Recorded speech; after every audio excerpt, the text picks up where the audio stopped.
The cafe was packed, but all I could see was her, the woman who had just shattered my entire world in front of everyone. She stood there, voice loud and clear, breaking up with me in the middle of the crowded room like it was some public spectacle. The words echoed in my ears, "I'm done with you. We're over." The murmurs of the people around us blurred into a meaningless hum as my heart pounded with disbelief and pain. It wasn't just the words.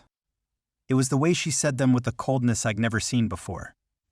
Her eyes, once warm and loving, were now sharp, almost cruel. I felt every eye locked on me, judging me, pitying me, or worse, enjoying my downfall. I stood frozen, unable to speak, unable to move, as if my whole body was betrayed by my mind. Inside me, a storm was raging, anger, confusion, heartbreak, all tangled up in a mess I couldn't untangle. How could she do this? Why here? Why now? My thoughts raced, but no answer came.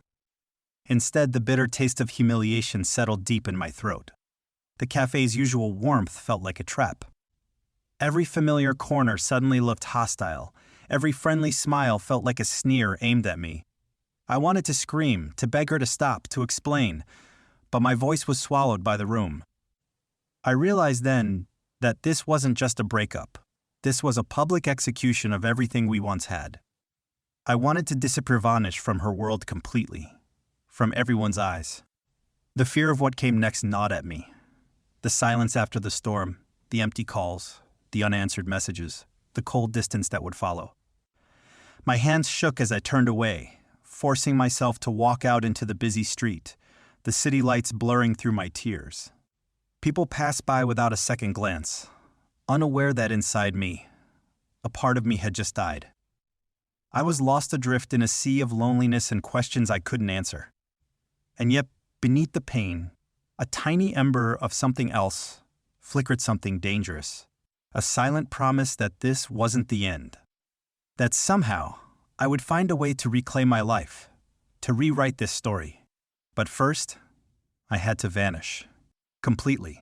My name is Ion, and for the longest time I thought I had everything figured out.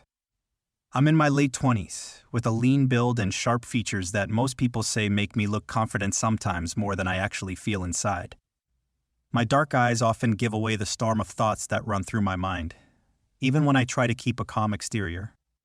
Standing at about 5'10", I have a quiet presence, one that rarely demands attention, but when it does, it's usually because of something intense bubbling beneath the surface. Growing up, I was the kind of kid who kept to himself. Not because I didn't want friends, but because I was always the outsider, too different, too quiet, too serious for the other boys in my neighborhood.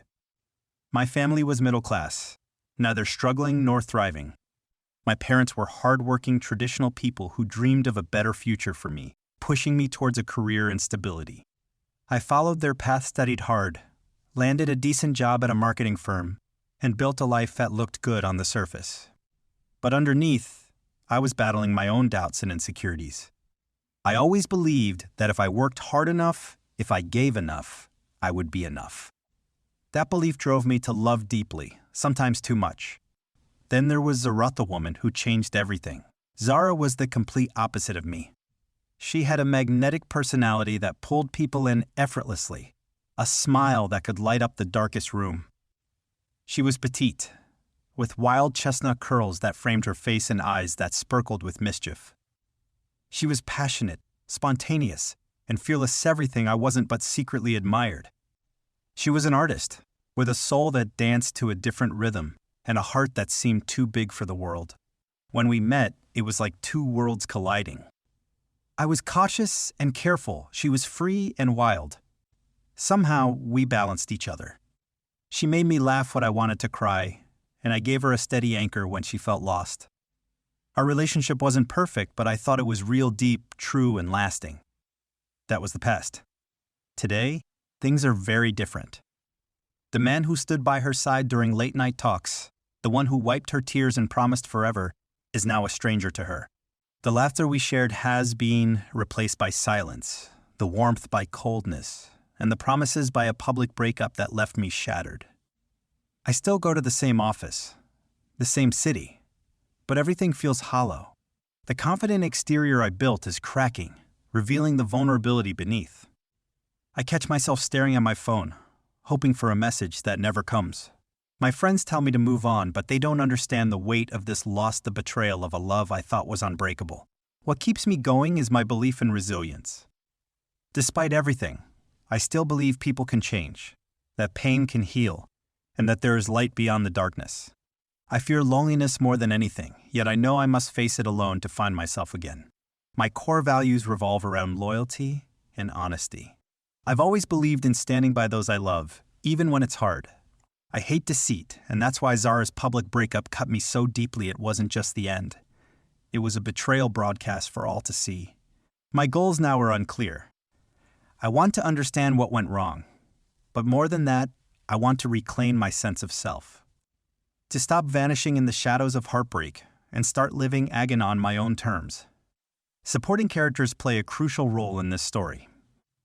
There's Farah, my childhood friend and confidant, who never lets me forget my worth, even when I want to disappear. She's fiery, outspoken, and fiercely loyal. Then there's Raza, my coworker, whose casual advice often hits harder than I expect. He's pragmatic but kind, a reminder that life moves forward, whether we're ready or not. Together, these people form the world around me, a world that feels unstable but is also my anchor as I navigate this storm. It started with a text message, one I never expected, yet one that would unravel everything I thought I knew. It wasn't from Zara, but from a mutual friend, Samir, someone I had trusted without question. The message was short, cryptic. You need to know the truth about Zara. That moment marked the first crack in the fragile foundation of what we had built together. At first I tried to brush it off. How much damage could a rumor cause? But the feeling of unease crept in fast, like cold water seeping under the door. I couldn't focus at work, my mind spinning with questions. What truth? What was I missing? The real conflict erupted a few days later. Zara and I had planned a quiet dinner to talk, maybe mend what felt broken but unspoken between us.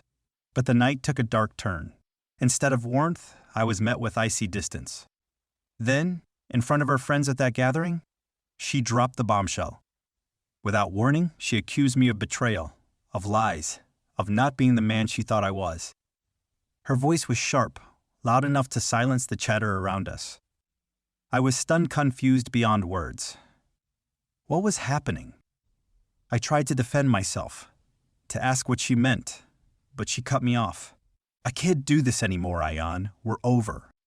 Her words fell like a guillotine. That moment didn't just break my heart, it shattered it in 1,000 pieces. I was devastated, but more than that, I was blindsided. I had no idea what she was talking about.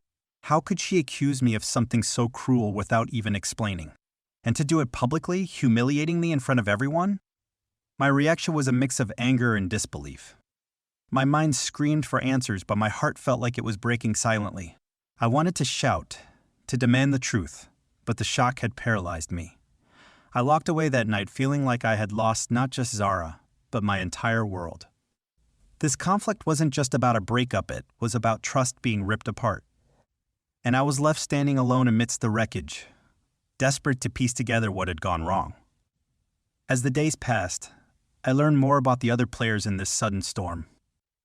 Samir, the friend who had sent that message, became a source of both clarity and confusion.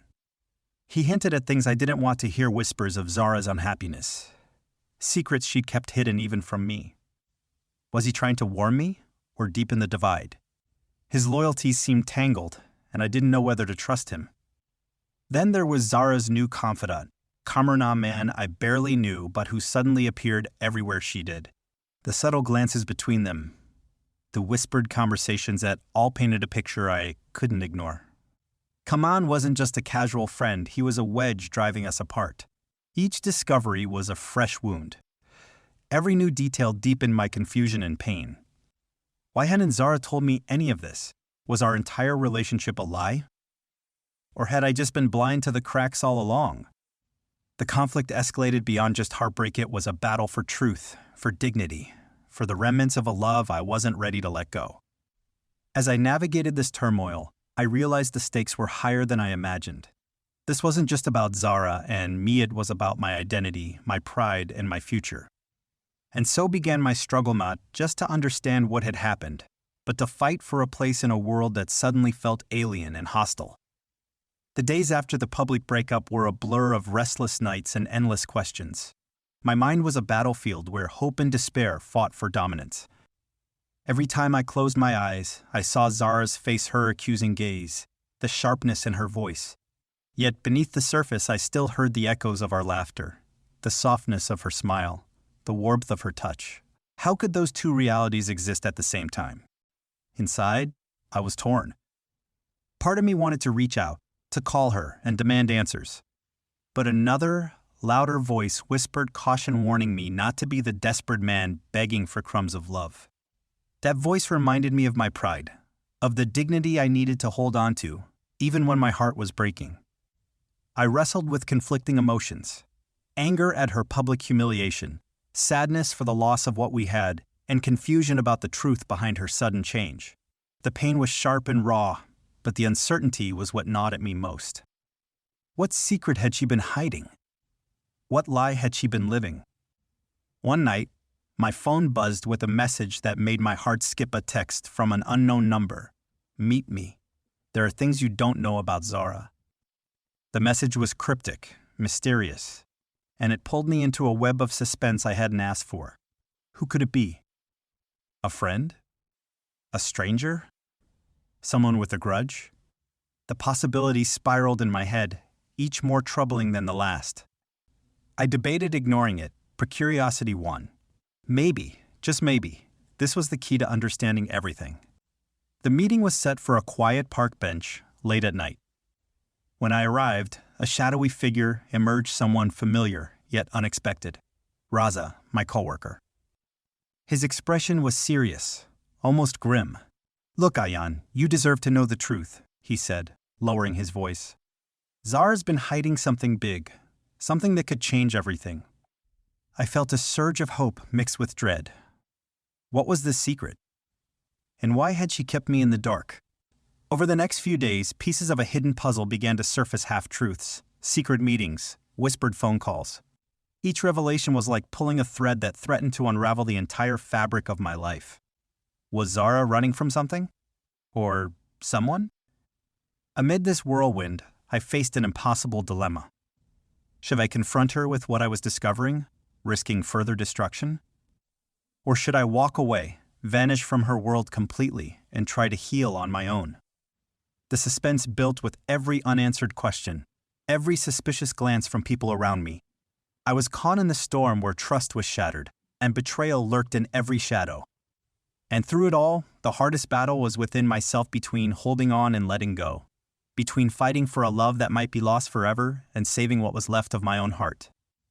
Just when I thought I had a grip on the chaos, reality twisted in a way I never saw coming. One evening, I was scrolling through my phone, trying to piece together Zara's sudden change, when a message popped up from Zara herself. The text was short, almost cryptic. "There's something you need to know. Meet me tomorrow." My heart raced with a mixture of hope and fear. After days of silence, after the public humiliation, was this a chance to finally understand? Or was it another trap waiting to snap? The next day, I found myself standing outside a small, dimly lit cafe where we had once shared countless memories. Zara arrived, looking different not just physically but emotionally distant, guarded. Her eyes held a storm I wasn't prepared for. She took a deep breath and said, "Ayan, I haven't been honest with you. I didn't break up with you because I stopped loving you." I blinked, struggling to grasp her words. She continued, "There's something dangerous, something I was trying to protect you from." My mind spun. What could possibly be worse than the pain I'd already felt? Then came the truth that shattered me. Zara had been living a double life, not out of deceit, but necessity. She was entangled in a dangerous situation involving her family. Threats, debts, people from her past who wouldn't let go. The public breakup was her way of pushing me away, protecting me from the chaos she was drowning in. The man, Kamran, wasn't a lover, but a guardian, someone hired by her family to keep her safe. I felt everything collide inside me: betrayal, relief, confusion, and heartbreak all at once. How could she have hidden this from me? Why hadn't she trusted me enough to share her burden? I realized that love isn't just about being together in the good times, it's about facing the storm side by side, and she had pushed me out instead. This revelation made me reevaluate everything. The anger that had fueled me turned into a fierce determination. I wasn't going to vanish from her world, not now, when she needed me the most. Our relationship shifted in an instant. The walls that had grown between us began to crumble, replaced by a fragile trust born from shared secrets and fears. But it wasn't simple. Kamran's presence complicated everything. He was always nearby, a constant reminder of the danger lurking just beyond sight. And Samir's cryptic warning started making sense. He knew more than he let on, possibly playing a role in this tangled web. The dynamics between us changed, charged with new tension. Zara leaned on me cautiously, unsure if I would stay. I thought to prove I wasn't leaving that love meant more than just happy moments. It was about fighting the darkness together. This twist didn't just alter our story, it rewrote it. And as I stepped into this uncertain new reality, I knew one thing for sure. The road ahead would be harder than anything I had faced before. But for the first time since the breakup, I wasn't afraid. The night everything came crashing down started quietly enough. Zara and I had spent hours talking in that same dimly lit cafe, piecing together the shattered fragments of our fractured relationship. I had promised her I would stand by her side, no matter what. But little did I know, the storm lurking beneath the surface was far fiercer than I ever imagined. As we stepped out into the cool night air, my phone buzzed insistently. It was a message from Kamran: "Meet me, now." A pit formed in my stomach. I glanced at Zara, whose face had gone pale. She nodded, the fear in her eyes now unmistakable. We followed the instructions to a secluded parking garage, shadows swallowing the space around us. Suddenly, from the darkness, a figure emerged, a man with a cold, dangerous look. The very embodiment of the threats Zara had been hiding from all this time. "Stay back," I warned, stepping protectively in front of Zara. The man smirked.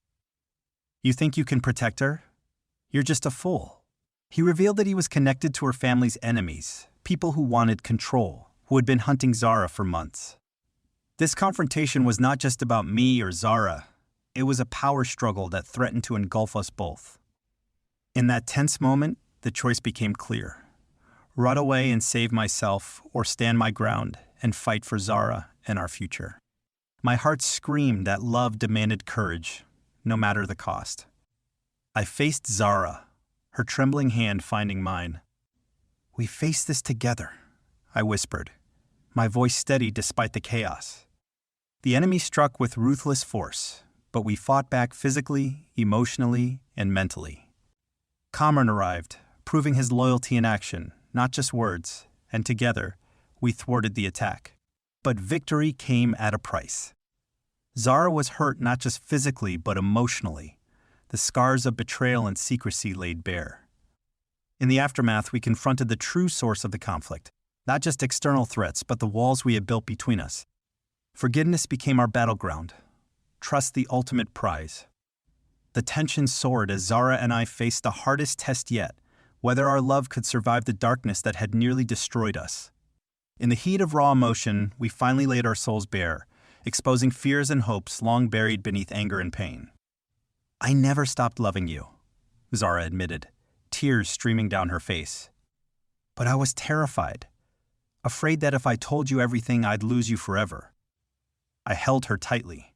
"You don't have to carry this alone anymore. I'm here." The decision hung in the air to rebuild, or to walk away. Choosing love meant risking everything. But as we stood in that fragile moment, battered but unbroken, I knew this was our turning point. Our future wasn't certain. The road ahead would be treacherous. But for the first time since that brutal breakup, hope ignited within me. We were perfect, but we were together. And that made all the difference. The days that followed the chaos were a strange blend of calm and uncertainty. The danger that once loomed so heavily over Zara and me had, for the moment, receded. Yet the wounds, both visible and invisible, were slow to heal. We were no longer the same people who had once laughed and loved with reckless abandon. We were tempered by pain, tempered by truths uncovered and battles fought. Zara and I found ourselves in a quiet apartment, away from the prying eyes and shadows that had threatened to consume us. It was a safe space, bare walls, soft light, and the possibility of a new beginning. There, in that fragile sanctuary, we started to rebuild not only our relationship, but also ourselves. I looked at her, this woman who had pushed me away in the most public and painful way, and felt a mixture of empathy and admiration. She had carried secrets so heavy that breaking up with me seemed the only way to protect me. It was a twisted form of love, but love nonetheless. I realized then that love isn't always neat or easy. Sometimes it's messy, complicated, and painful. But it's real. My own growth had been profound. I had walked through the fire of betrayal and heartbreak, but I didn't come out broken. I came out stronger. I had learned the meaning of patience, forgiveness, and above all, resilience. I understood now that running away from pain only prolongs it. Facing it head-on, with honesty and courage, was the only way forward.